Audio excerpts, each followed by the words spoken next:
الحمد لله نحمده ونستعينه ونستغفره ونؤمن به ونتوكل عليه ونعوذ بالله من شرور أنفسنا ومن سيئات أعمالنا من يهده الله فلا مضل له ومن يضلل فلا هادي له ونشهد أن لا إله إلا الله وحده لا شريك له ونشهد أن محمدا عبده ورسوله أما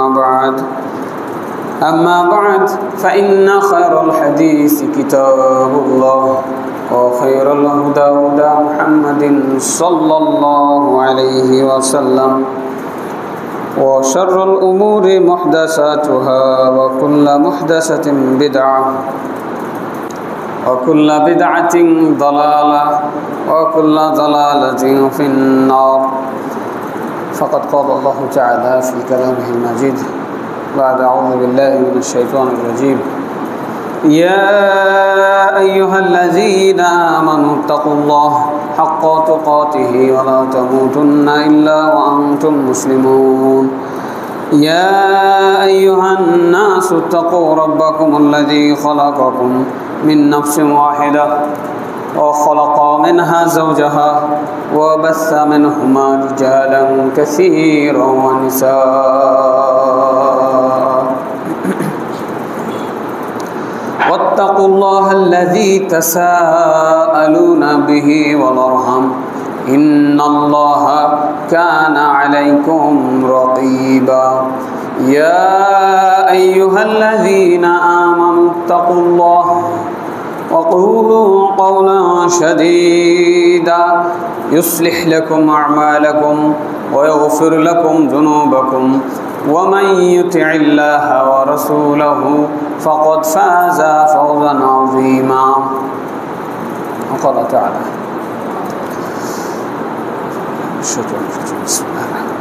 قاف والقرآن المجيد بل عجبوا أن جاءهم منذر منهم فقال الكافرون هذا شيء عجيب أإذا متنا وكنا ترابا ذلك رجع بعيد قد علمنا ما تنقص الأرض منهم وعندنا كتاب حفيظ بل كذبوا بالحق لما جاءهم فهم في أمر مريج أفلم ينظروا إلى السماء فوقهم كيف بنيناها وزيناها وما لها من فروج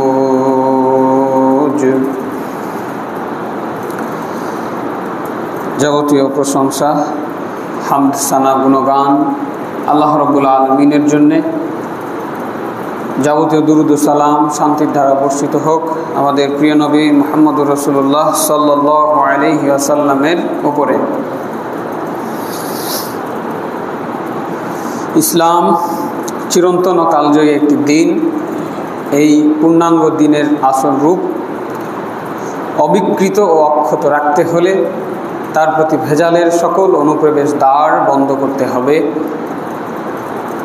আল্লাহ রাব্বুল আলামিন এই দিনকে পরিপূর্ণ দিন হিসেবে ঘোষণা করে বলেছেন আল-ইয়াওমা আকমালতু লাকুম দীনাকুম ওয়া আতমামতু আলাইকুম নি'মাতি ওয়া রাদিতু লাকুমুল ইসলাম দীনা। আজকের দিন আমি তোমাদের জন্য এই দিনকে পরিপূর্ণ করে দিলাম। সবাই আলহামদুলিল্লাহ বলি। এরপরে তিনি বলছেন ইন্না দীনা ইনদাল্লাহিল ইসলাম, আল্লাহর কাছে একমাত্র মনোনীত গ্রহণযোগ্য দিন হলো ইসলাম। আবারও বলি আলহামদুলিল্লাহ। যেহেতু দিন পরিপূর্ণ, এক গ্লাস দুধের মতো, যেখানে এক বিন্দু পরিমাণ ভিন্ন কোনো কিছু রাখার সংযোজন বা পরিবর্ধন করার কোনো অবকাশ নাই। এর কথা ওর কথা, এর ওর অভিমতের পানি কিংবা গোমূত্র এতে প্রবেশ করালে এই বিশুদ্ধ দিন থেকে, বিশুদ্ধ দিনের কিছু অংশ যেমন এই দিন থেকে উপচে পড়বে, তেমনিভাবে এই বিশুদ্ধ দুধ যেমন খাবার অনুপযুক্ত হবে, বিষাক্ত হবে, তেমনিভাবে দিনের নামে, দিনের মধ্যে নতুন কিছু ঢুকালে, ভেজাল কিছু ঢুকালে দিন প্রশ্নবিদ্ধ হবে এবং দিনের মধ্যে নানা রকম বাড়াবাড়ি, ফিতনা এগুলো সৃষ্টি হয়ে যাবে। ধীরে ধীরে মানুষ দিন সম্পর্কে বিভ্রান্তিতে পতিত হবে। যে কারণেই এই দিনে যাতে ভেজাল প্রবেশ না করে আল্লাহ সুবহানাহু ওয়া তাআলা যেমন সজাগ করেছেন মুসলমানদেরকে, নবী মুহাম্মদুর রাসূলুল্লাহ সাল্লাল্লাহু আলাইহি ওয়াসাল্লাম তেমনিভাবে তার উম্মতকে সতর্ক করে গেছেন এবং সুন্নাতের অনুসরণের ব্যাপারে জোর তাকিদ দিয়েছেন এবং এর বিপরীত নতুন কিছু আবিষ্কার করার ব্যাপারে জোর তাকিদ দিয়ে নিষেধ করে গেছেন। পাশাপাশি সাহাবায়ে কেরাম, তাবেঈগণ এবং যুগশ্রেষ্ঠ আলেম ওলামাগণ, সালাফি বিদ্বানগণ, সালফে সালেহিনগণ এই ব্যাপারে যথেষ্ট সচেষ্ট ছিলেন, সজাগ ছিলেন, সতর্ক ছিলেন এবং তারাও জাতিকে যথেষ্ট সতর্ক করে গেছেন। তাদের চলে যাওয়ার পরে বর্তমানে যারা দিন নিয়ে কাজ করছেন, যারা দিনের খেদমত করছেন, দিনের জ্ঞান অর্জন করছেন, এই ফরজ দায়িত্ব তাদের উপরে বর্তায়। আলেম ওলামাদের উচিত হবে ভেজাল, দিনের নামে ভেজাল ঢোকানোর প্রত্যেকটি রাস্তা বন্ধ করে দেওয়া এবং দিনকে বিক্রি করে যারা এই দিনে নতুন কিছু আবিষ্কার করতে চায়, দিনকে ব্যবহার করে যারা তাদের হীন স্বার্থ চরিতার্থ করতে চায়, তাদেরকে প্রতিহত করা প্রতিটি হক্কানি আলেমের নৈতিক ইমানি দায়িত্ব। সেই কর্তব্যকে অনুধাবন করে আজকে জুমার খুতবায় আপনাদের সামনে কিছু দায়িত্ব পালন করার চেষ্টা করব। ওমা তাওফীকি ইল্লা বিল্লাহ। আল্লাহ যাদের চাইবেন তাদের উপকার হবে। আশা করছি কিছু মানুষ এখান থেকে জ্ঞান হাসিল করে পরকালের পাথেয় সঞ্চয় করতে সমর্থ হবেন ইনশাআল্লাহ। আল্লাহ রাব্বুল আলামিন আমাদেরকে কবুল করুন, আল্লাহুম্মা আমিন। ইবাদত কবুলের যে তিনটি মৌলিক শর্ত রয়েছে তার মধ্যে অন্যতম একটি প্রধান শর্ত হচ্ছে রাসূল মুহাম্মদ সাল্লাল্লাহু আলাইহি ওয়াসাল্লামের দেখানো পদ্ধতি অনুযায়ী ইবাদত করতে হবে। এই জন্য শুধু সুন্নাত সম্পর্কে অবগত হলেই হবে না, আমাদেরকে এর বিপরীত সুন্নাত পরিপন্থী সকল বিষয় সম্পর্কেও আমাদের সচেতন হতে হবে। যেমন ইমানের পাশাপাশি আমাদেরকে শিরক এবং কুফর সম্পর্কে অবগত হতে হয়। শুধু ইমান আনাই আমাদের জন্য যথেষ্ট হবে না। ইমান আনার পরে যদি আমরা শিরকে লিপ্ত হই, কুফরিতে লিপ্ত হই, তাহলে যেমন আমাদের ইমান আমাদের কোনো কাজে আসবে না, তেমনিভাবে আমরা যদি সুন্নাহ ভিত্তিক আমল বাদ দিয়ে সুন্নাহ পরিপন্থী আমল করি তাহলে আমাদের সুন্নাহ সম্মত আমলগুলো বিনষ্ট হয়ে যাবে। আল্লাহ রাব্বুল আলামিন বলছেন, ওয়ালাকাদ বাআসনা ফি কুল্লি উম্মাতির রাসূলা আন ইবুদুল্লাহ ওয়াজতানিবুত তাগুত। প্রত্যেকটা জাতির জন্য আমি নবী পাঠিয়েছিলাম, রসুল পাঠিয়েছিলাম, এই আদেশ, এই ফরমান জারি করে যে তোমরা শুধুমাত্র আল্লাহর ইবাদত করবে, আল্লাহর কথা মতো চলবে, আল্লাহর বিধান মেনে চলবে এবং আল্লাহ বিরোধী সকল শক্তি বর্জন করবে। আল্লাহর বিধান বিরোধী যত শক্তি আছে, যত পথ মত আছে, সকল পথ মতকে বাদ দিয়ে চলার জন্য প্রত্যেকটা রাসূলকে আমি আল্লাহ সুবহানাহু ওয়া তাআলা ওহী নাজিল করে বলে দিয়েছি।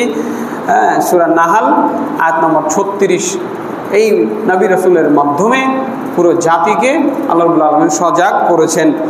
এরপরে তিনি আরও বলছেন, ওয়াল্লাযীনা ইজতানাবুত তাগুত আন ইয়াবুদুহা ওয়া আনাবু ইলাল্লাহি লাহুমুল বুশরা। সূরা জুমার আয়াত নম্বর 17। যারা আল্লাহ বিরোধী সকল নিয়ম কানুন, সকল শক্তি, সকল তাগুতি শক্তির বিরুদ্ধে অবস্থান নেবে এবং আল্লাহর এই সমস্ত তাগুতের ইবাদত, দাসত্ব, গোলামি থেকে নিজেকে বিরত রাখবে, পরিপূর্ণভাবে মুক্ত ঘোষণা করবে নিজেকে এবং আল্লাহর দিকে ফিরে যাবে, তাদের জন্য বুশরা, সুসংবাদ। বলুন আলহামদুলিল্লাহ। দুনিয়ার এই অল্প কয়েকটা দিন যদি আমরা বাতিলের নির্যাতনকে মোকাবেলা করে, সহ্য করে নিঃশ্বাস ত্যাগ করতে পারি, আল্লাহ রাব্বুল আলামিনের কাছে যদি ঈমান নিয়ে হাজির হতে পারি, তাহলে আমাদের জন্য সেই সুসংবাদ। তা না হলে পরকালে বিপদ আছে।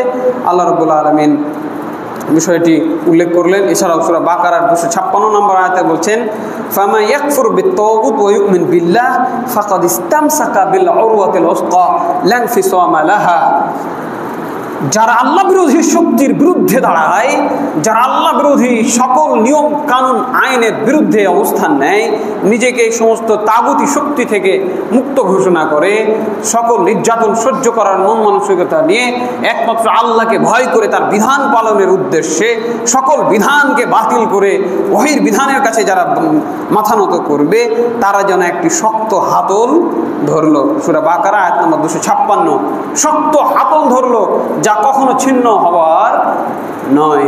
দুনিয়াতে হয়তো প্রাণটা চলে যেতে পারে, প্রাণ বিসর্জন দিতে হতে পারে, কিন্তু এই প্রাণ বিসর্জন দেওয়াটাই আল্লাহর হিসাবে শক্ত হাতল ধারণ করা। আল্লাহ রাব্বুল আলামিন আমাদেরকে বিষয়টি বোঝার তৌফিক দান করেন, আল্লাহুম্মা আমিন। সুতরাং অত্র আলোচনা থেকে বোঝা গেল যে তাওহীদ জানার জন্য শিরক এবং কুফর সম্পর্কে আমাদেরকে কি জানতে হবে। যদি আমরা কুফরকে ত্যাগ না করতে পারি, শিরককে ত্যাগ না করতে পারি, আল্লাহ বিরোধী শক্তিকে ত্যাগ না করতে পারি, তাগুতকে ত্যাগ না করতে পারি, তাহলে আমাদের তাওহীদ পরিপূর্ণ হবে না। একইভাবে আমরা যদি সুন্নাহকে আঁকড়ে ধরতে চাই, তাহলে সুন্নাহ বিরোধী যত নিয়ম কানুন আছে, বিদআত আছে, আল্লাহ রাসূল সাল্লাল্লাহু আলাইহি ওয়াসাল্লামের দেখানো পথ ভিন্ন যত পথ আছে, সেই পথ যদি আমরা চিনতে না পারি, সেই পথ চিহ্নিত করে যদি আমরা সেটাকে ত্যাগ করতে না পারি, আমাদের এই সুন্নাহ ভিত্তিক আমল পরকালে গিয়ে আল্লাহর দরবারে কবুল হবে না এবং আমরা পরিপূর্ণ সুন্নাহ ভিত্তিক আমল করতেও সক্ষম হব না। সম্মানিত মসজিদের মুসল্লি ভাই ও বোন, মনোযোগ দিয়ে কথা শোনার জন্য বিনীতভাবে অনুরোধ করছি, কারণ অত্যন্ত সেন্সিটিভ একটি বিষয়। কথাগুলো ধরতে না পারলে, বুঝতে না পারলে ফিতনার আশঙ্কা রয়েছে। আল্লাহ রাব্বুল আলামিন এই দিনকে পরিপূর্ণ দিন হিসেবে ঘোষণা করেছেন। তিনি বলছেন, আল ইয়াউমা আকমালতু লাকুম দীনাকুম ওয়া আতমামতু আলাইকুম নি'মাতি ওয়া রাদিতু লাকুমুল ইসলামা দীনা। সূরা মায়েদা আয়াত নম্বর 3। আমি আল্লাহ রাব্বুল আলামিন আজকের দিন, এই দিনকে পরিপূর্ণ করে দিলাম এবং তোমাদের উপরে আমার নিয়ামতকে সম্পূর্ণ করে দিলাম এবং ইসলামকে একমাত্র মনোনীত দিন হিসাবে বাছাই করে আমি সন্তুষ্ট হয়ে গেলাম। বলুন সুবহানাল্লাহি ওয়া বিহামদিহি। এই পরিপূর্ণ দিন ঘোষিত হবার পর কোনো মানুষের জন্য কি এই দিনের মধ্যে নতুন কিছু তৈরি করার সুযোগ থাকতে পারে? বলেন, কোনো জাগ্রত বিবেক কি এই অনুমোদন দিতে পারে? আপনাদের কি মনে হয়? আল্লাহ রাব্বুল আলামিন আরো বলেছেন, ওয়া মান ইউশাকিকির রাসূল মিন বাদি মা তাবায়্যানা লাহুল হুদা ওয়া ইয়াত্তাবি গায়রা সাবিলিল মুমিনিন নুওয়াল্লিহি মা তাওয়াল্লা ওয়া নুসলিহি জাহান্নাম ওয়া সাআত মাসীরা। সূরা নিসা আয়াত নম্বর 115। যারা হিদায়াত স্পষ্ট, আল্লাহ রাসূলের জীবন বিধান ছেড়ে যাওয়া, বিধান সুস্পষ্ট হওয়ার পরেও ভিন্ন পথে চলে, সাহাবায়ে কেরামের পথ বাদ দিয়ে ভিন্ন পথে চলে, আল্লাহ রাসূলের বিরুদ্ধাচরণ করে, তাদেরকে আমি সেদিকেই ফেরাবো যেদিকে তারা যেতে চাই এবং তাদেরকে আমি জাহান্নামে প্রবেশ করাবো। কত মন্দ প্রত্যাবর্তন এটি! বলুন নাউজুবিল্লাহ। আল্লাহ রাব্বুল আলামিন কত আদর করে, সোহাগ করে, দয়া মায়া করে তার সৃষ্ট মানবকে বোঝাচ্ছেন, রাসূলের বিরুদ্ধাচরণ করবে যারা, এই পূর্ণাঙ্গ দিন পাওয়ার পরেও যারা সাহাবায়ে কেরামের আমলকৃত দিন বাদ দিয়ে, সাহাবায়ে কেরামের পথে চলা বাদ দিয়ে যারা নিজেদের মন গড়া পথে চলতে চাইবে, আল্লাহ রাব্বুল আলামিন তাদেরকে কি দিবেন? ছাড় দিবেন। যাও, তোমরা কোন দিকে যেতে চাচ্ছ, এবং এইভাবেই তাদেরকে জাহান্নামে প্রবেশ করাবেন। এরপর আল্লাহ রাব্বুল আলামিন আরো পরিষ্কার ভাষায় বলে দিয়েছেন, ওয়ামা আতাকুমুর রাসূলু ফাখুযুহু ওয়ামা নাহাকুম আনহু ফান্তাহু। রাসূল মুহাম্মদ যা তোমাদের দিচ্ছেন তোমরা সেটা গ্রহণ করো, তিনি যেটা থেকে বিরত থাকতে বলছেন, যেটার ব্যাপারে নিষেধ করছেন তোমরা সেটা পরিপূর্ণভাবে বর্জন করো। সূরা হাসর আয়াত নম্বর 7। কোনো দ্ব্যর্থবোধক কথা নয়, কোনো অস্পষ্টতা নাই, সুস্পষ্টভাবে আল্লাহ রাব্বুল আলামিন আমাদেরকে বিষয়টি পবিত্র কোরআনের মধ্যে একাধিক আয়াত নাজিলের মাধ্যমে বুঝিয়ে দিলেন। জ্ঞানী ব্যক্তিরা এই বিষয়টি বুঝতে পারবেন। আল্লাহ রাব্বুল আলামিন আমাদের বুঝার তৌফিক দান করেন, আল্লাহুম্মা আমিন। তিনি আরও বলছেন, লাকাদ কানা লাকুম ফি রাসূলিল্লাহি উসওয়াতুন হাসানাহ, তোমাদের জন্য আল্লাহ রাসূলের মধ্যে রয়েছে উত্তম আদর্শ। কোন মানুষটাকে দেখে জীবন যাপন করব, কার মতো করে চলবো, কি করব কি করব না, এই যে প্রশ্ন প্রতিটি মুমিন হৃদয়ে থাকা উচিত, থাকে। আলহামদুলিল্লাহ, ঈমান আনার পরে প্রত্যেকটা মুমিনের মাথায় এই চিন্তা থাকা স্বাভাবিক থাকার কথা। কিভাবে জীবন যাপন করব, কোন পথে চলবো, কোন পথে চলবো না, কোথায় পা ফেলবো, কোথায় পা ফেলবো না, এই প্রশ্ন যাদের মাথায় আছে তাদের জন্য আল্লাহ তাবারাকা তাআলা সূরা আহজাবের 21 নম্বর আয়াত উত্তর দিয়ে রেখেছেন, লাকাদ কানা লাকুম ফি রাসূলিল্লাহি উসওয়াতুন হাসানাহ। কথা বুঝলেন? তোমাদের জন্য আল্লাহ রাসূলের মধ্যে রয়েছে উত্তম আদর্শ। এই মানুষটাকে দেখে জীবন যাপন করতে হবে। লিমান কানা ইয়ারজুল্লাহি ওয়াল ইয়াউমাল আখির, যারা আল্লাহকে বিশ্বাস করে, যারা আখিরাতে বিশ্বাস করে। যারা আল্লাহকে বিশ্বাস করে না, আল্লাহ আখিরাতে বিশ্বাস করে না, তাদের ঠেকা বাঁধে নাই, কার কথা মতো চলতে হবে। কিন্তু যারা সত্যি আল্লাহকে বিশ্বাস করেন, যারা সত্যি জান্নাত জাহান্নাম বিশ্বাস করেন, তাদের ঠেকা বেঁধেছে। তারা অবশ্যই আল্লাহ রাসূল মুহাম্মদ সাল্লাল্লাহু আলাইহি ওয়াসাল্লামকে আদর্শ মেনে তার দেখানো পথেই তারা চলবে। যারা আল্লাহ সন্তুষ্টি চায়, লিমান কানা ইয়ারজুল্লাহ ওয়াল ইয়াউমাল আখির, যারা আল্লাহর সন্তুষ্টি চায়, আখিরাতের জীবনে যারা সফল হতে চায়, তাদের জন্য আল্লাহ রাসূলের মধ্যে উত্তম আদর্শ রয়েছে। আল্লাহ রাব্বুল আলামিনের এই কথার ভিত্তিতে এখন অনেকের মাথায় প্রশ্ন আসবে, বা সাধারণত আমরা এই প্রশ্ন করতে শুনি যে, তাহলে বাবা আপনি তো এটা বললেন, ভাই আপনি তো এটা বলছেন, তাহলে সমাজের এত মানুষ, এরা কি সবাই ভুল করছে? এরা কি সবাই ভুল পথে? এত মানুষ যা করে আপনি তার বিপরীত বলছেন, বা আপনি বলতে চাচ্ছেন যে আল্লাহ এবং তার রাসূল যা বলছে মানুষ তা করে না, তাহলে এত মানুষ সবাই কি ভুল করছে? আল্লাহ রাব্বুল আলামিন কি বলছেন শুনুন। তিনি সূরা আনামের 116 নম্বর আয়াতে আল্লাহ রাসূল মুহাম্মদ সাল্লাল্লাহু আলাইহি সাল্লামকে পর্যন্ত বলছেন, লাত মানাত উজ্জা হবালের ইবাদতকারী জনগণ তারা বলছে আমরাই সঠিক, ইহুদিরা বলছে আমরাই সঠিক, খ্রিস্টানরা বলছে আমরাই সঠিক, মুহাম্মদ সাল্লাল্লাহু আলাইহি সাল্লাম গুটি কয়েক সাহাবী নিয়ে দিশেহারা, মনে হয় জানো দিশেহারা নাকি? তিনি বলছেন, ওয়াইন তুতি আকসারা মান ফিল আরদি ইউদিল্লুকা আন সাবিলিল্লাহ, হে নবী মুহাম্মদ সাল্লাল্লাহু আলাইহি সাল্লাম, আপনিও যদি সমাজের বেশিরভাগ মানুষের কথা শুনতে যান, আপনাকে তারা আল্লাহর পথ থেকে বিচ্যুত করে ফেলবে। বলুন নাউজুবিল্লাহ। যেখানে নবীকে পর্যন্ত আল্লাহর পথ থেকে বিচ্যুত করে দেওয়ার একটা সন্দেহ থেকে যায়, একটা সংশয় থেকে যায়, আশঙ্কা থেকে যায়, সেখানে আপনি আমি সাধারণ পাবলিক আমাদের কতটা সতর্ক হওয়া উচিত বলুন? বেশিরভাগ মানুষ যা করছে ওই দিকে যদি নজর দিতে যান, তাহলে আপনি পথভ্রষ্ট হয়ে যেতে পারেন। এটা কে বললেন? আমি না, আল্লাহ বলেছেন। আল্লাহ সুবহানাহু ওয়া তাআলা বলেছেন। কোথায়? সূরা আনাম 116 নম্বর আয়াত। বাড়ি গিয়ে কোরআন খুলে দেখে নেবেন আমার কথাটা ঠিক আছে না ভুল। আপনি যদি সমাজের মানুষের কথা শুনে জীবনযাপন করতে যান, আপনি যদি সমাজের বেশিরভাগ মানুষের কথা শুনতে যান, আপনাকে তার আল্লাহর রাস্তা থেকে গোমরা করে ফেলবে, ভুল পথে নিয়ে চলে যাবে। কথা বুঝেছেন? এরপরে দেখেন সুন্নাতের গুরুত্ব, সুন্নাত মাফিক আল্লাহ রাসূলের নিয়ম মাফিক যে জীবনযাপন করতে হবে, এর বিরোধিতা যে করার কোনো সুযোগ আল্লাহ রাব্বুল আলামিন রাখেন নাই, সে ব্যাপারে আল্লাহ তাআলা সূরা আলে ইমরানের 32 নম্বর আয়াতে বলছেন, কুলাতিউল্লাহ ওয়ার রাসূলা ফাইন তাওয়াল্লাউ ফাইন্নাল্লাহা লা ইউহিব্বুল কাফিরিন, তোমরা আল্লাহকে মেনে চলবে, আল্লাহর আনুগত্য করবে এবং তার রাসূলের আনুগত্য করবে। যারা মুখ ফিরিয়ে নিবে এই সমস্ত কাফেরদেরকে আল্লাহ ভালোবাসেন না। লা হাওলা ওয়ালা কুওয়াতা ইল্লা বিল্লাহ। যদি আল্লাহর বিধান না জানেন, না মানেন, যদি আল্লাহর রাসূলের বিধান না জানেন, না মানেন, যদি আল্লাহর রাসূলের জীবন পদ্ধতি, আমল করার পদ্ধতি না জানেন, না মানেন, মুখ ফিরিয়ে সমাজ হিতৈষী নামধারী একদল মানুষের কথা মেনে চলেন, সমাজের যারা হর্তাকর্তা, যারা সমাজপতি, তাদের কথা মতো চলেন, আল্লাহর বিধানের বিপরীতে চলেন, আল্লাহর রাসূলের বিধানের বিপরীতে চলেন, আল্লাহ রাব্বুল আলামিন তাদেরকে কাফের বলে ঘোষণা করলেন, নাউজুবিল্লাহি মিন যালিক। এবং বলে দিলেন যে এই সমস্ত কাফেরদেরকে আল্লাহ রাব্বুল আলামিন পছন্দ করেন না। আমাদের বিশ্বাস যে এই মসজিদে যত মুসল্লি আছে কেউই আল্লাহ রাসূলের বিরুদ্ধে চলবে এই ধরনের ঘটনা হতে পারে না। আমরা ভালো ধারণা রাখতেই পারি, কারণ আল্লাহ রাসূলই তো আমাদের জীবনের সব কিছু, তাই না? আল্লাহ রাসূলকে জীবনের থেকে বেশি ভালোবাসতে হবে। স্ত্রী, সন্তান, পরিবার, পরিজন এবং মানফিল আরদি জামিআন, পৃথিবীর উপরে যা কিছু আছে সব কিছুর থেকে যে নবী মুহাম্মদ সাল্লাল্লাহু আলাইহি সাল্লামকে ভালোবাসতে হবে, যার নাম ঈমান।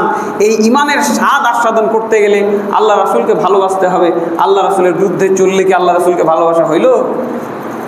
আল্লাহ রাসূলের বিরুদ্ধে চলবে এমন একজন মানুষও এই মসজিদে নাই, এটাই আমার বিশ্বাস। আল্লাহ রাব্বুল আলামিন বলছেন, ইয়া আইয়ুহাল্লাযীনা আমানু আতিউল্লাহা ওয়া আতিউর রাসূলা ওয়া উলিল আমরি মিনকুম ফাইন তানাযা'তুম ফি শাইইন ফারুদ্দুহু ইলাল্লাহি ওয়ার রাসূল ইন কুনতুম তু'মিনুনা বিল্লাহি ওয়াল ইয়াউমিল আখির যালিকা খায়রুন ওয়া আহসানু তা'ওয়িলা। হে বিশ্বাসীগণ, তোমরা আল্লাহর আনুগত্য করো, আল্লাহর রাসূলের আনুগত্য করো। যদি কোনো কারণে তোমাদের মধ্যে মতভেদ তৈরি হয়, হতে পারে না এক মসজিদের ইমাম একটা বলছে, আরেক মসজিদের ইমাম আরেকটা বলছে, এক ওয়াজের মঞ্চে একটা শুনে আসলাম, আরেক ওয়াজের মাহফিলে মঞ্চে গিয়ে আরেকটা শুনে আসছি, হতে পারে তো? হয়তো হচ্ছে না। তা আল্লাহ রাব্বুল আলামিন তো সলিউশন দিয়েছেন। সলিউশন কার থেকে নিব? আল্লাহর কাছ থেকে সলিউশন কি বেশি সুন্দর হবে না? যে আল্লাহ আমাদের সৃষ্টি করেছেন সেই আল্লাহ কি আমাদেরকে উত্তম সলিউশন দিতে পারেন না? তিনি বলছেন, তোমরা আল্লাহর দিকে ফিরে আসো, আল্লাহর রাসূলের দিকে ফিরে আসো। যদি তোমরা সত্যি সত্যি আল্লাহকে বিশ্বাস করে থাকো এবং আখেরাতে বিশ্বাস করে থাকো। কাজেই যারা আল্লাহকে বিশ্বাস করেন, আখেরাতে বিশ্বাস করেন, তারা যে কোনো বিষয়ে মতভেদ হলে, দুই রকম কথা, তিন রকম কথা চলে আসলে তারা কোথায় ফিরে আসবে? আল্লাহ এবং তার রাসূলের দিকে ফিরে আসবে। একরকম হলে তো একরকম। নামাজ কয় ওয়াক্ত? 5 ওয়াক্ত না, এখন কেউ বলছে 6 ওয়াক্ত। কি করব আমরা? কি মানুষের সাথে দ্বন্দ্ব করব না কোরআন হাদিস দেখব? কোরআন হাদিস বলছে 5 ওয়াক্ত, আর সমাজের মেম্বার, চেয়ারম্যান বলছে না 6 ওয়াক্ত পড়তে হবে আজকে থেকে। একজন হাত তুলেন তো, কেউ পড়বেন? কেউ পড়বেন না। তাহলে কোরআন যা বলবে, হাদিস যা বলবে, এটাই একজন প্রকৃত মুমিন অবশ্যই সেটি করবে। একজন মুমিন কখনোই কোরআন হাদিস বিরোধী আমলের দিকে যাবে না। আল্লাহ রাব্বুল আলামিন বললেন এটাই হলো উত্তম এবং পরিণামের দিক দিয়ে ভালো। কারণ আপনি যদি মেম্বার সাহেবের কথা, চেয়ারম্যান সাহেবের কথা, এমপি সাহেবের কথা শুনেন, তাহলে কি হবে? লাঠালাঠি হবে, দুইটা গ্রুপ হয়ে যাবে, মারামারি হবে, হচ্ছে না? আমরা যেগুলো জানি, নামাজ 5 ওয়াক্ত 6 ওয়াক্ত করতে পারবে না, এটা আমরা সবাই জানি, এজন্য কিন্তু করতে পারবে না। কিন্তু এই সমাজে বহু বিধান জারি রয়েছে যেগুলো সম্পর্কে আমরা সাধারণ মানুষ জানি না। সব পক্ষেরই কিছু দরবারি আলেম আছে, দেখা যায় মাঝে মাঝেই তারা তাদের পক্ষে স্লোগান দেয়। রাজনৈতিক দলের পক্ষে কিছু আলেম আছে, সব দলের নাম বলার প্রয়োজন নাই। বাংলাদেশে যত রাজনৈতিক দল আছে, সে সেকুলার রাজনৈতিক দল হইল, নাউজুবিল্লাহ। আজকাল তো সিনেমা হলেও আপনি আলেম ওলামা পাচ্ছেন, যারা ওইখানে গিয়ে সিনেমা হলে গিয়ে তারা উদ্বোধন করে দিয়ে আসছে। অতএব সর্বপক্ষের আলেম ওলামা আপনি কিন্তু এখন পাবেন, ঠিক আছে? কাজেই আপনি যদি তাদের কারো অনুসরণ করতে যান, তাহলে তাদেরটা একদল নেবে, আরেক দল নেবে, এইভাবে কি হবে? লাঠালাঠি হবে, মারামারি হবে, পরিণাম ভালো হবে না। আল্লাহ রাব্বুল আলামিন তাই বললেন, তোমরা আল্লাহ এবং আল্লাহ রাসূলের দিকে ফিরে আসো, এটাই হলো উত্তম এবং পরিণামের দিক দিয়ে ভালো। ঝগড়াঝাটি হবে না, মারামারি হবে না। সবাই যদি এক বাক্যে বলে কোরআনে যেটা আছে, হাদিসে যেটা আছে সেটা মানবো, আমাদের এমপি সাহেব বিপরীত বললেও মানবো না। কি এমপি সাহেব ওই 21শে ফেব্রুয়ারিতে, ওই 26শে মার্চে, 16ই ডিসেম্বরে ওই খাম্বার সামনে কিছু ফুল দিতে যায় না? তার সাথে কিছু আলেম ওলামাও যায়, দেখেছেন? যায় না? তো খালি পায়ে ওই খাম্বার সামনে যে ফুল দিয়ে আসলো, এটি কি? মুসলমানদের বিজয় দিবস নাই? মক্কা বিজয় করে নাই? নবী মুহাম্মদ রাসূলুল্লাহ সাল্লাল্লাহু আলাইহি ওয়াসাল্লামকে যে ঘর থেকে বের করে দেওয়া হয়েছিল, সেই ঘরে তিনি আবার আসেন নাই? সেই কাবা ঘর বিজয় করেন নাই? কবে বিজয় দিবস কে বলতে পারবেন? মুসলমানের বিজয় দিবস, হ্যাঁ? যদি এটাই বিধান হতো, ইসলামের সাথে এটা যদি সাংঘর্ষিক না হতো, ইসলামে যদি এটা জায়েজ হতো, আল্লাহ রাসূল সাল্লাল্লাহু আলাইহি সাল্লাম বিজয় দিবস পালন করতেন না?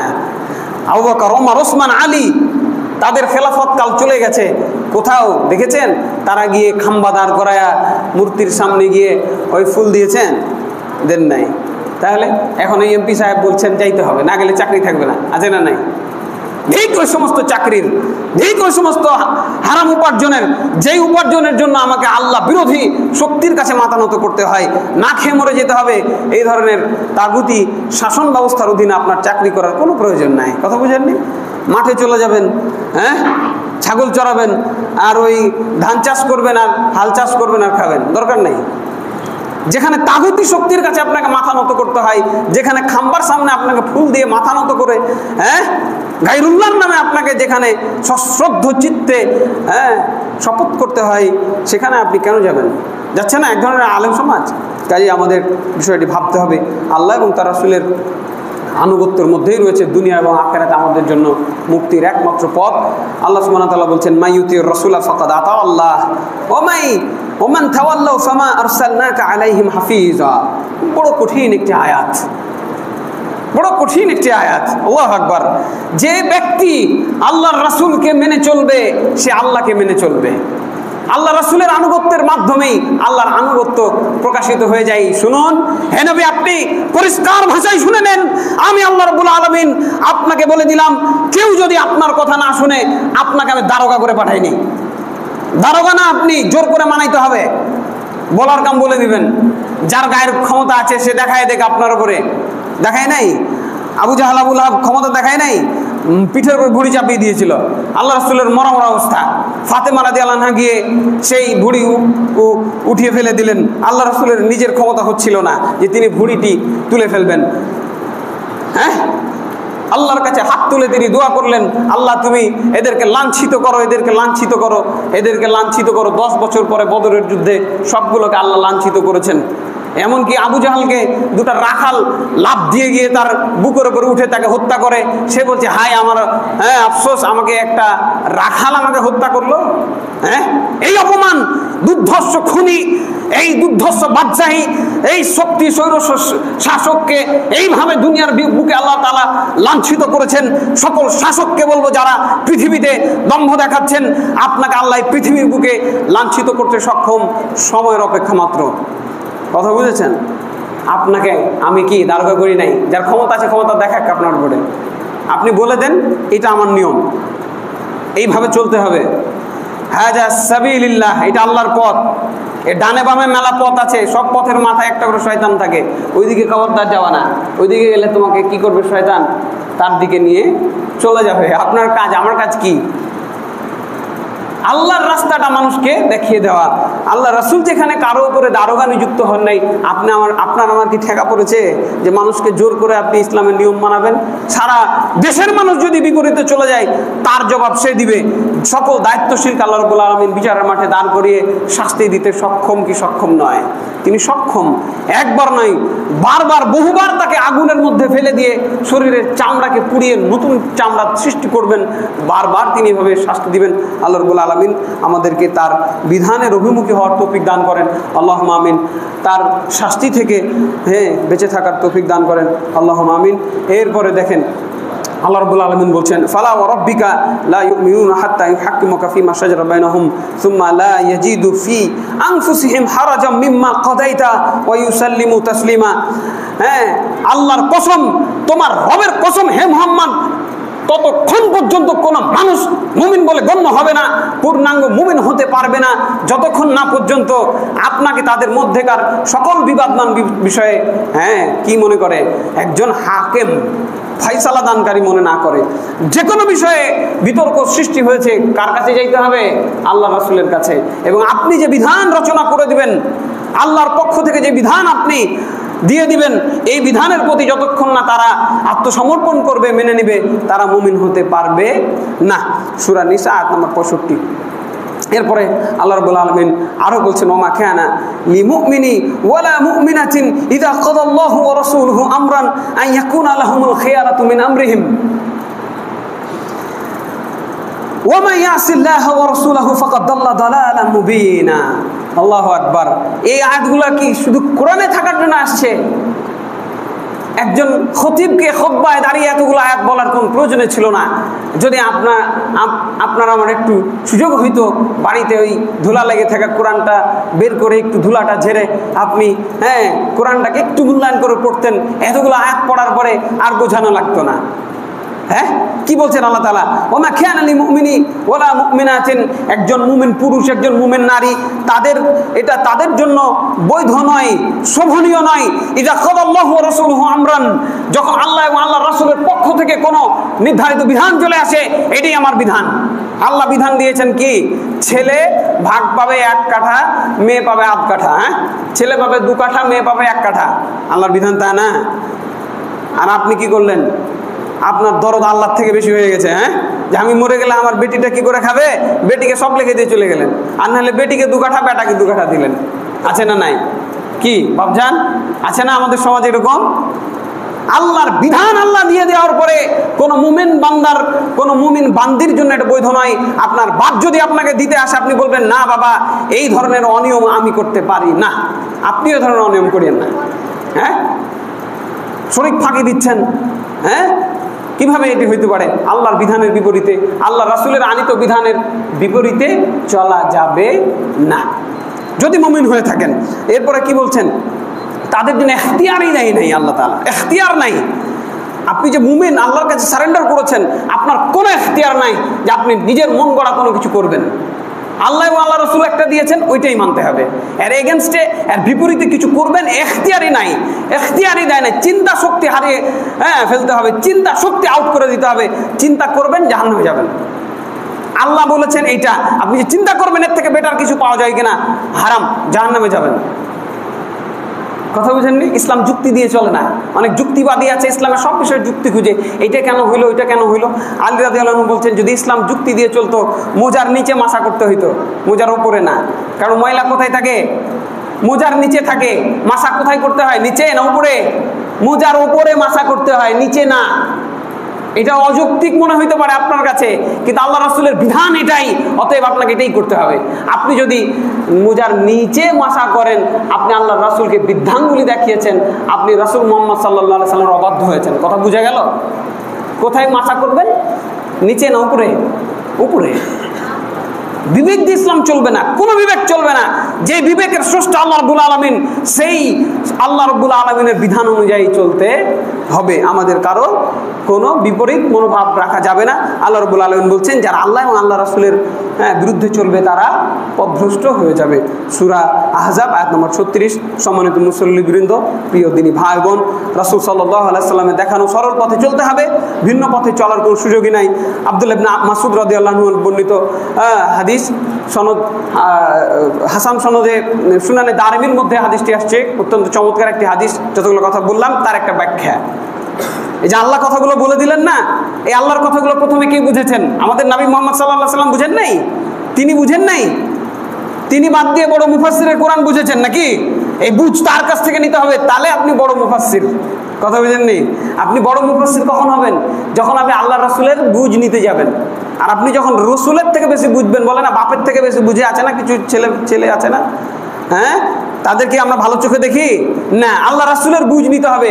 খাত্তালানা রাসূলুল্লাহ সাল্লাল্লাহু আলাইহি ওয়াসাল্লাম ইয়াউমান খাত্তা, আল্লাহ রাসূল সাল্লাল্লাহু আলাইহি ওয়াসাল্লাম একদিন একটা দাগ টানলেন, লম্বা করে সোজা একটা দাগ তিনি টানলেন। তারপরে সুম্মা ক্বালা হাযা সাবিলিল্লাহ, এই শোনো, এইটাই আল্লাহর রাস্তা। দাগ টেনে দিয়ে বুঝাচ্ছেন, লম্বা একটা দাগ টেনে তিনি বলছেন, এই শোনো সাহাবীরা, এইটাই হচ্ছে আল্লাহর রাস্তা। সুম্মা খাত্তা খুতুতান আন ইয়ামিনিহি ওয়া আন শিমালিহি, এরপর ডানে একটা টানলেন, বামে টানলেন, এরকম বহু দাগ তিনি ডানে বামে টেনে সাহাবীদেরকে বুঝাচ্ছেন। এই সুম্মা ক্বালা, তারপর তিনি বললেন, হাজিহিস সুবুল, এগুলো হলো আরো ভিন্ন ভিন্ন রাস্তা, এগুলো সবই রাস্তা। তবে এরপরে আলা কুল্লি সাবিলি মিনহা শায়াতিন ওয়া ইয়াদউ ইলাইহি, প্রত্যেকটা রাস্তার মাথায় একটা করে শয়তান বসে আছে এবং সেই শয়তান তার দিকে মানুষকে ডাকছে। আল্লাহর রাস্তা একটা সোজা, প্রত্যেক রাস্তার পাশে কিছুরা দাগ টেনে বলে এগুলোও রাস্তা, ওই রাস্তার মাথায় একটা করে শয়তান বসে বসে মানুষকে ডাকছে, এদিকে আসো, এদিকে আসো, এই আমলটা করো, এই কাজটা করো, এটা বেশি মজার, ওটার থেকে এটা ভালো, এদিকে আসো। আল্লাহ রাসূল তারপরে সুম্মা তাআলা ওয়া আন্না হাযা সিরাতি মুস্তাকিমা ফাত্তাবিউহু ওয়া লা তাত্তাবিউস সুবুলা ফাতাফাররাকা বিকুম আন সাবিলিহি। এরপরে আল্লাহ রাসূল একটা আয়াত পাঠ করলেন, সূরা আনামের 153 নম্বর আয়াত, ব্যাখ্যা করছেন কি, এটাই হলো আল্লাহর রাস্তা, এটাই আল্লাহর রাস্তা, এই রাস্তা ধরে তোমরা চলো, এই রাস্তা তোমরা চলো, এই রাস্তা দিয়ে তোমরা আল্লাহর ইবাদত করো। খবরদার ডানে বামে কোনো রাস্তায় যাবে না। কে বলছেন? আল্লাহ তাআলা বলছেন খবরদার অন্য কোনো রাস্তায় যাবে না। যদি যাও ফাতাফাররাকা বিকুম আন সাবিলিহি, আল্লাহর রাস্তা থেকে তোমাকে দূরে সরিয়ে ফেলা হবে, জান্নাতের রাস্তা থেকে জাহান্নামের রাস্তায় নিয়ে চলে যাওয়া হবে। তাহলে কি কথা বুঝে গেল? কার রাস্তায় চলতে হবে? আল্লাহর রাস্তায়। জীবন গেল, সম্পদ গেল, আপনাকে আল্লাহর রাস্তায় থাকতে হবে। সর্বদা বাপ মা, পিতা মাতা, আত্মীয় স্বজন, সমাজপতি, রাষ্ট্রপতি সবাই যদি বিরুদ্ধে চলে যায়, আপনাকে কোথায় থাকতে হবে? আল্লাহর রাস্তায়। ডানে গেলে বামে গেলে বিপদ, ডানে বামে গেলে বিপদ আছে, ডানে বামে যাওয়া যাবে না। এজন্য এতগুলো কথার পরে কি একটা জিনিস কি সুস্পষ্ট হইল, যে যাই করি না কেন জেনে বুঝে করতে হবে। কাজটা আল্লাহর কথা মতো হচ্ছে না আল্লাহর রাসূলের কথা মতো হচ্ছে না এর বিপরীত হচ্ছে, জানতে হবে না। বিদেশ যাবেন, কাজ না শিখে কেউ বিদেশ যায়? বলেন তো, বিদেশ গেলে কাজ শিখে যান না? আপনি যখন প্লেনে উঠেন, আপনি জেনে বুঝে উঠেন না আন্দাজে উঠে যান? কোনটা আপনার, কোন প্লেনে চললে আপনি বিদেশ যেতে পারবেন, আপনার কাঙ্ক্ষিত দেশে যেতে পারবেন? কি চলেন না ট্রেন স্টেশনে গিয়ে কি করেন? যে ট্রেনে উঠে যান না? সবই জানেন আপনি, কোন ট্রেন কটাই ছাড়ে, কোন ট্রেনের টিকিট ফি কত টাকা, কয়দিন আগে টিকিট করতে হয়, কোন ট্রেনে উঠতে হবে, তারপরে আপনি গন্তব্যে পৌঁছাবেন। দুনিয়ার সব কিছু আমরা জানি না?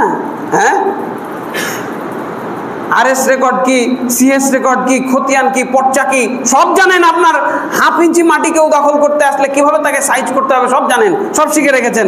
আল্লাহ রাসূলের বিধান শিখতে হবে না? যার বিপরীতে গেলে জাহান্নাম রয়েছে, সেই বিধানগুলো আমাদের শিখতে হবে। সুতরাং কোরআন সুন্নাহর পথ বাদ দিয়ে যদি কেউ বিপরীত পথে চলে, এটি হচ্ছে ভ্রষ্টতা। আল্লাহ রাব্বুল আলামিন সেই বিষয়ে বলেছেন, রাসূল সাল্লাল্লাহু আলাইহি ওয়াসাল্লাম সেই বিষয়ে বলেছেন। আমরা একটু ওইদিকে যাই। আল্লাহ রাব্বুল আলামিন বলছেন, আল্লাহ রাসূল সাল্লাল্লাহু আলাইহি সাল্লাম তার নিয়ম বিরোধী নিয়মকে বিদআত বলেছেন। কি বলেছেন? বিদআত বলেছেন, মানে দিনের ব্যাপারে নতুন সৃষ্টি। এই ব্যাপারে আল্লাহ রাব্বুল আলামিন বলছেন বাদিউস সামাওয়াতি ওয়াল আরদ, সূরা বাকারা 117 নম্বর আয়াত। বিদআত শব্দটা কোরআনে আছে। অনেকে তাচ্ছিল্য করে বলে খালি হুজুররা বিদআত নিয়ে ব্যস্ত। কোরআনের আয়াত, বাদিউস সামাওয়াতি ওয়াল আরদ, আল্লাহ রাব্বুল আলামিন নতুন ভাবে আসমান জমিনকে সৃষ্টি করেছেন। এর আগে ছিল আসমান জমিন ছিল না। দেখেন উদাহরণটা কত প্রকৃষ্ট। এই পৃথিবী, এই আসমান, এই কিছুই যা দেখছেন, চাঁদ সূর্য কিছু ছিল না, এগুলো আল্লাহ বানিয়েছেন নতুন ভাবে। এরপরে তিনি বলছেন সূরা আহকাফ 9 নম্বর আয়াত, কুল মা কুনতু বিদআম মিনার রাসূল, হে রাসূল আপনি বলে দেন আমি কোনো বেদাতি রাসূল নই। কথা বুঝছেন? বেদাতি রাসূল মানে কি? নতুন কোনো রাসূল নয়। আমার আগেও আরো মেলা রাসূল আসছিল, আমি একা না পৃথিবীতে, তবে আমি শেষ নবী। আনা খাতামান নবী, আনা খাতামুন নবিয়্যিন, আমি নবীদের মধ্যে শেষ নবী, আমার পর আর কোনো নবী আসবে না, তবে আমি নতুন কোনো নবী নই। এই কোরআনের দুটি আয়াত প্রমাণ করে বিদআত শব্দের অর্থ হচ্ছে নতুন।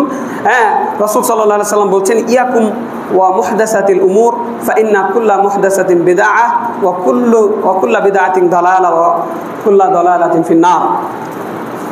তোমরা নতুন কিছু করা থেকে বিরত থাকবে। এতক্ষণ কি বললাম? সবাইকে কিভাবে চলতে হবে? আল্লাহর নিয়ম অনুযায়ী, আল্লাহ রাসূলের নিয়ম অনুযায়ী। আর নতুন কিছু করা যাবে? কে নিষেধ করলো? আমাদের নবী মুহাম্মদ সাল্লাল্লাহু আলাইহি সাল্লাম। কোথায় আছে নিষেধটা? আবু দাউদ হাদিস নাম্বার 4607, নোট নিয়ে নিয়েন আমার কাছ থেকে পড়ে। আবু দাউদ হাদিস নাম্বার 4607, তিরমিজি হাদিস নাম্বার 2676 এবং ইবনে মাজাহ আরেকটু যুক্ত করে তিনি বলছেন ইয়াকুমাল মুহদাসাতিল উমুর, নতুন জিনিস আবিষ্কার করা থেকে, দিনের ব্যাপারে নতুন কিছু বানানো থেকে তোমরা বিরত থাকবে। ফাইন্না কুল্লা মুহদাসাতিন বিদআহ, প্রত্যেকটা নতুন আবিষ্কার হচ্ছে বিদআত। ওয়া কুল্লু বিদআতিন দালালা, প্রত্যেকটা বেদাত হচ্ছে গোমরাহি, প্রত্যেকটা বেদাত। আজকে আমাদের সমাজে শোনা যায় বেদাতে হাসানা, বেদাতে সাইয়্যা, হ্যাঁ, রাসূলের নামে হাদিস এইভাবে বানানো হয়েছে।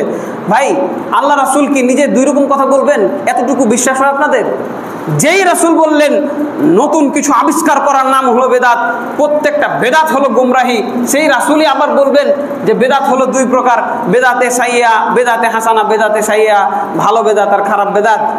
কি মনে হয় আল্লাহ রাসূল কখনোই এইরকম দুই রকম কথা বলতে পারেন না? তিনি বলেননি। এটি মানুষ তার ব্যাপারে এইভাবে মন গড়া ব্যাখ্যা করে বোঝাতে চেয়েছেন বেদাত হচ্ছে দুই প্রকার। না, বেদাত কুল্লু বিদাতিন দালালা, কুল্লু দালালাতিন ফিন্নার, প্রত্যেকটা বেদাত হচ্ছে গোমরাহি, আর গোমরাহি মানে জাহান্নাম। গোমরাহি মানে কি?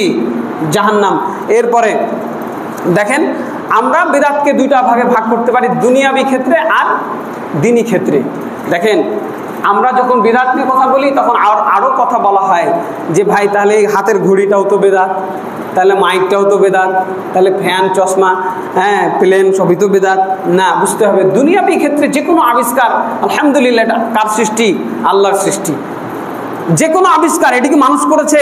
মানুষকে আল্লাহ ব্রেন দিয়েছে, তাই তারা বানাতে পেরেছে, তাই না? এজন্য দুনিয়ার ব্যাপারে যে কোনো নতুন কিছু এটি বিদাত নয়।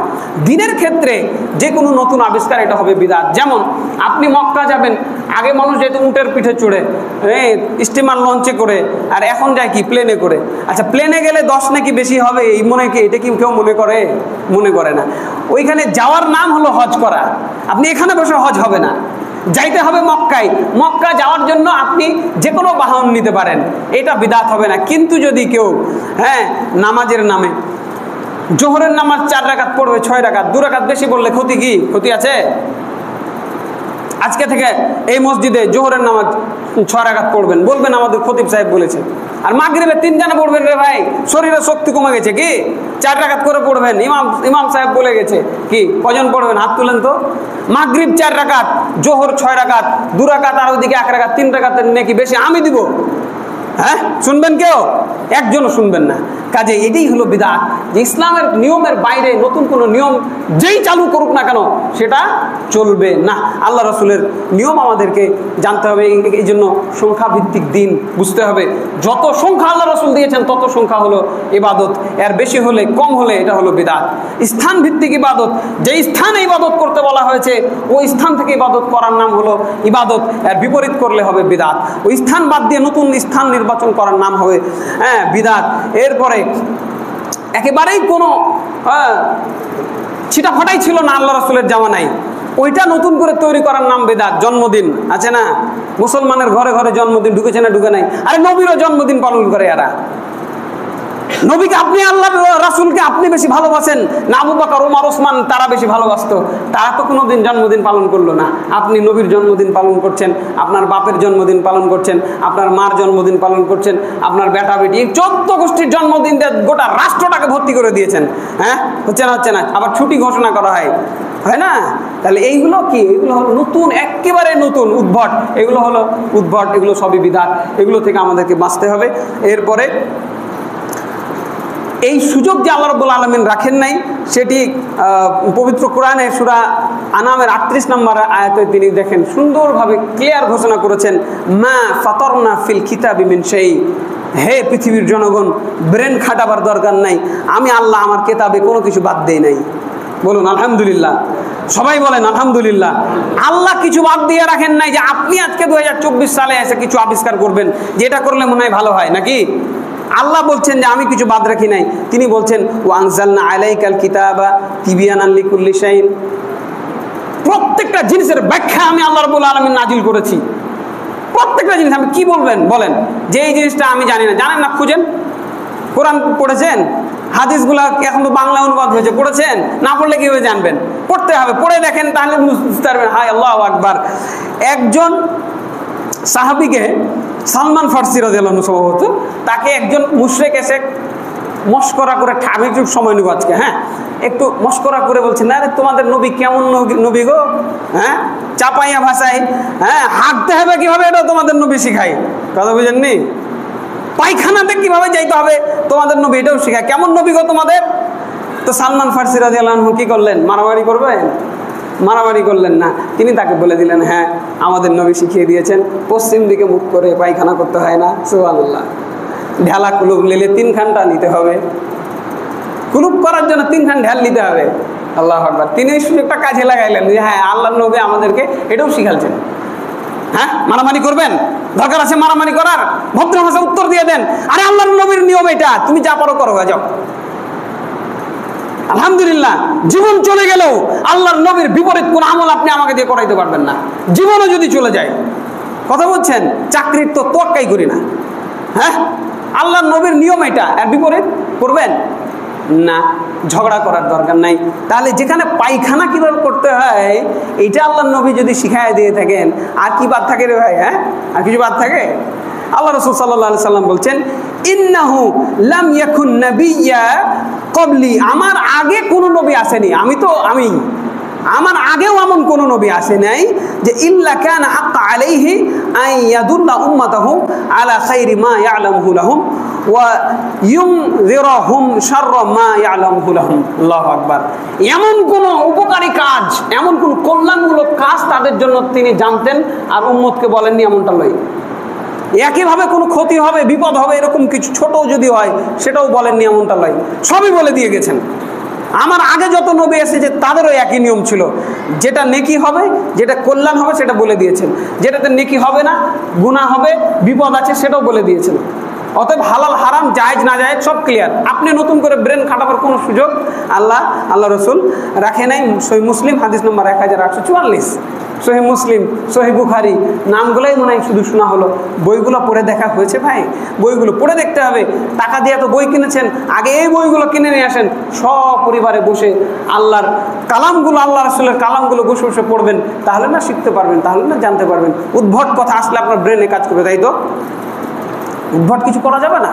এক সাহাবী এসে বলছি, ইয়া রাসূলুল্লাহ দুল্লানি আলা আমালিন ইদা আমিলতুহু দাখালতুল জান্নাহ, এমন একটা আমলের কথা বলে দেন যে আমলটা আমি যদি করি তাহলে আমি কোথায় যাব? জান্নাতে চলে যাব।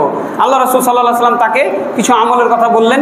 তিনি বলছেন, আল্লাহর কসম, যে আল্লাহর হাতে আমার প্রাণ রয়েছে, লা ইয়াজিদু আলা হাদা ওয়ালা ইয়ানকুসু মিনহা, আল্লাহর কসম করে বলছে একটুকুন বেশিও করব না, একটুকুন কমও করব না। আল্লাহ রাসূল কি বললেন? মান সাররাহু আয়ানজুর ইলা রাজুলিন মিন আহলিল জান্নাহ ফালয়ানজুর ইলা হাযা, তোমাদের কেউ যদি জান্নাতি দেখতে চাও এই লোকটাকে দেখে নাও। সুবহানাল্লাহ বলবেন না? দুনিয়ার বুকে জান্নাতের সার্টিফিকেট কি বলেছে? যা বললেন তাই, আর বেশি করব না, কম করব না। 17 রাকাত নামাজ আল্লাহ রাসূল তাকে শিখিয়ে দিয়েছেন। 5 ওয়াক্ত ফরজ নামাজ পড়বা। আবার প্রশ্ন করছে, ইয়া রাসূলুল্লাহ বেশি পড়বো কি? হালাল ইয়া গয়রু, বেশি পড়া লাগবে নাকি? তিনি বলছেন, ওয়াইন তাতাওয়া, হ্যাঁ তুমি যদি চাও তাহলে পড়তে পারো। তোমার মন যদি চায় যে আমার একটু বেশি পড়বো, বেশি পড়লে নাকি হবে? কোনটা? নফল নামাজ পড়লে, ফরজে বাড়ানো যাবে না। সেই বলছেন যে আল্লাহর কসম বেশিও করবো না, কমও করবো না। আল্লাহ রাসূল বললেন এই লোকটা জান্নাতি। সুবহানাল্লাহ। কি জান্নাতি হওয়ার শখ নাই আমাদের? ইচ্ছা নাই? যা বলেছেন তাই করেন, এতেই আমি জান্নাতে চলে যেতে পারবো। বেশি করলে বিপদ আছে। ফাইন্না কুল্লা মুহদাসাতিন বিদআহ, প্রত্যেকটা নতুন জিনিস হলো বিদআত। ফাইন্না কুল্লা বিদআতিন দালালা ওয়া কুল্লা দালালাতিন ফিন্নার, প্রত্যেক বিদআত হলো গোমরাহি, আর গোমরাহির ফল হলো জাহান্নাম। আল্লাহ রাসূলের হাদিস বলে গেলাম, সবাইকে মূল্যায়ন করার জন্য অনুরোধ করে গেলাম। এরপরে আরো লম্বা বিষয় আছে, কোনটা রেখে কোনটা বলবো, আল্লাহু আকবার। যাই হোক, কয়েকটা ভয়ের বিষয় আপনাদের আমি শুনে খুতবা শেষ করব। তিনি বলছেন, আলী রাদিয়াল্লাহু আনহু বলছেন যে আল্লাহ রাসূল সাল্লাল্লাহু আলাইহি সাল্লাম থেকে বলতে শুনেছি, যারা কোনো বেদাতিকে আশ্রয় দিবে আল্লাহ তাদেরকে অভিশপ্ত করেছেন। নাউজুবিল্লাহ। বেদাত করা তো যাবে না। কেউ যদি কোনো বেদাতিকে আশ্রয় দেয়, থাকার জায়গা দেয়, তাকে আল্লাহ অভিশপ্ত বলে ঘোষণা করেছেন আল্লাহ রাসূল। নাউজুবিল্লাহি মিন যালিক। কারণ সে আল্লাহর দ্বীনকে বিকৃত করতে চেয়েছে, যেভাবে ইহুদিরা খ্রিস্টানরা আল্লাহর দ্বীনকে বিকৃত করে ফেলেছে। কি আল্লাহ তাওরাত, জাবুর, ইনজিল এগুলো আল্লাহ নাজিল করে নাই? তো আপনি কি ওইগুলো মানতে পারছি না? নাই, দুনিয়া থেকে নিশ্চিহ্ন করে উল্টাপাল্টা করে দিয়েছে। এই জন্য আল্লাহর বিধানকে পাল্টানোর এই অপরাধে তাদেরকে আল্লাহ রাব্বুল আলামিন এইভাবে লাঞ্ছিত করেছেন। তারপরে তিনি বলছেন, কুল হাল উনাব্বিউকুম বিল আখসারিনা আমালা আল্লাযিনা দাল্লা সাইহুম ফিল হায়াতিদ দুনিয়া ওয়া হুম ইয়াহসাবুনা আন্নাহুম ইহসিনুনা সুনা। কত মানুষ আছে যাদের খবর আমি তোমাদেরকে, হে নবী, আমি কি তোমাকে দিব না? যারা তাদের সকল আমলকে ভ্রষ্ট করে ফেলেছে, দুনিয়ার জীবনে তাদের কৃত সকল আমল ভ্রষ্ট, কিন্তু তারা মনে করছে কতই না ভালো আমল করছি। আল্লাহু আকবার। আমার আপনার কথাই আল্লাহ রাব্বুল আলামিন সূরা কাহাফের 103 এবং 104 নম্বর আয়াতে উল্লেখ করে বলেছেন। মনে করছে যে আমি তো ভালো কাজ করছি, নেকির কাজ করলাম, করলে দোষ কি? আমি যেটা করলাম এটা যদি অনিয়ম হয় হলো আমি তো ভালো কাজই করলাম, আমি তো সুবহানাল্লাহ আলহামদুলিল্লাহ আল্লাহু আকবার আল্লাহুম্মা আমিন এগুলাই তো বললাম, আমি তো আর অন্যায় কিছু বলি নাই। অন্যায় কোনটা? কথা বুঝেন নেই? অন্যায় হলো আল্লাহর রাসূলের বিপরীত আমল করেছেন, এটাই হলো অন্যায়। এই জন্য তার সকল আমলকে ধ্বংস করে দেওয়া হবে। অকদিমনা ইলা মা আমালু মিন আমালিন ফাজআলনাহু হাবাআম মানসুরা। আমি তাদের আমলের দিকে মনোনিবেশ করব, এরপর সবগুলোকে ধুলার মতো উড়িয়ে দেব। লা হাওলা ওয়ালা কুওয়াতা ইল্লা বিল্লাহ, আল্লাহ তাআলা বলছেন। ঠিক আছে, এরপরে মান আমিলা আমালান লাইসা আলাইহি আমরুনা ফাহুয়া রাদ্দুন, বিখ্যাত হাদিস, যে কোনো আমল করবে সেটা যদি আমার পদ্ধতি অনুযায়ী না হয় তাহলে সেটা বাদ, প্রত্যাখ্যানযোগ্য। মান আহদাসা ফি আমরিনা হাযা মা লাইসা মিনহু ফাহুয়া রাদ্দুন। কেউ যদি ইসলামের ভিতরে, আমার রেখে যাওয়া দিনের ভিতরে নতুন কিছু আবিষ্কার করে তাহলে সেটি প্রত্যাখ্যাত হবে। রাসূল সাল্লাল্লাহু আলাইহি ওয়াসাল্লাম বলছেন, আমি হাউজে কাউসার আগে হাজির, সবাই আসবে, আমি সবাইকে পানি পান করাবো। আমার উম্মতকে যে একবার পানি পান করবে তাকে আর তৃষ্ণা লাগবে না। হাউজে কাউসার মৃত্যুর পরে হঠাৎ একদল লোক এসে আমার সামনে দাঁড়াবে, আমি তাদের চিনবো, তারা আমাকে চিনবে, আর আমার সামনে একটা আড়াল দিয়ে দেওয়া হবে। আমি বললাম, আরে ইয়া রাব্বি উম্মতি উম্মতি, হে আমার রব, এ তো আমার উম্মত, তাদের আসতে দেওয়া হোক। ফেরেশতারা বলবে, আপনি লা তাদরি মা আহদাসু বাদাক, আপনি জানেন না আপনার পরে তারা কি কি বেদাত আবিষ্কার করেছিল। আল্লাহ রাসূল বলবেন, সুহকান সুহকান লিমান গায়রা বাদি, দূর হও হতভাগা, দূর হও যারা আমার পরে আমার এই দিনের ভিতরে নতুন কিছু আবিষ্কার করেছো। কাজে কি সকাল থেকে নিয়ে সন্ধ্যা পর্যন্ত সকল নিয়ম কানুন কার চলবে? আল্লাহ। আর কার? আল্লাহ রাসূলের। আল্লাহ কি নিজে আসবে আপনার কাছে? না, আল্লাহ রাসূলের মাধ্যমে যে নিয়ম আল্লাহ রাব্বুল আলামিন বলে দিয়েছেন, নামাজ, রোজা, হজ, যাকাত, এই তো মৌলিক ইবাদত, প্রত্যেকটা ক্ষেত্রে নিয়ম আছে। আমি পড়ি না তাই জানি না, কথা বুঝছেন? পড়লেই জানতে পারবেন যে আল্লাহ রাসূল কিভাবে নামাজ পড়তেন, আল্লাহ রাসূলের সাহাবীরা কিভাবে নামাজ পড়তেন, সব কিন্তু ক্লিয়ার দেওয়া আছে, সব ক্লিয়ার দেওয়া আছে। আপনাকে জাস্ট খালি একটু পড়ে নিতে হবে, এত কথা তো এখানে বলা যাবে না, তাই না? এইভাবেই আমরা আমল করে যাচ্ছি, চেষ্টা করছি আল্লাহ রাব্বুল আলামিন যেন আমাদের আমলকে কবুল করে নেন। আল্লাহুম্মা আমিন। বিদাতি হওয়া থেকে আল্লাহ যেন আমাদের রক্ষা করেন। আল্লাহুম্মা আমিন। রাসূল সাল্লাল্লাহু আলাইহি ওয়াসাল্লাম যে বিপদের কথাগুলো আমাদেরকে বললেন, আমল ধ্বংস হওয়ার বিপদ, তওবা কবুল না হওয়ার বিপদ, অভিশপ্ত হওয়ার বিপদ, এগুলো থেকে আল্লাহ যেন আমাদের রক্ষা করেন। আল্লাহুম্মা আমিন। বিদআত করার থেকে সুন্নাত মতো আমরা যদি অল্প আমল করি সেটি আমাদের জন্য নাজাতের জন্য যথেষ্ট হবে। আমরা যেন সুন্নাহ ভিত্তিক আমল করতে পারি, আল্লাহ যেন আমাদের সেই তৌফিক দান করেন। আল্লাহুম্মা আমিন। ওয়া মা আলাইনা ইল্লাল বালাগ ওয়া আকুলু কওলি হাযা ওয়া আস্তাগফিরুল্লাহ লি ওয়া লাকুম ওয়া লিসাইরিল মুসলিমিন ফাস্তাগফিরুহু ইন্নাহু হুর রাহিম।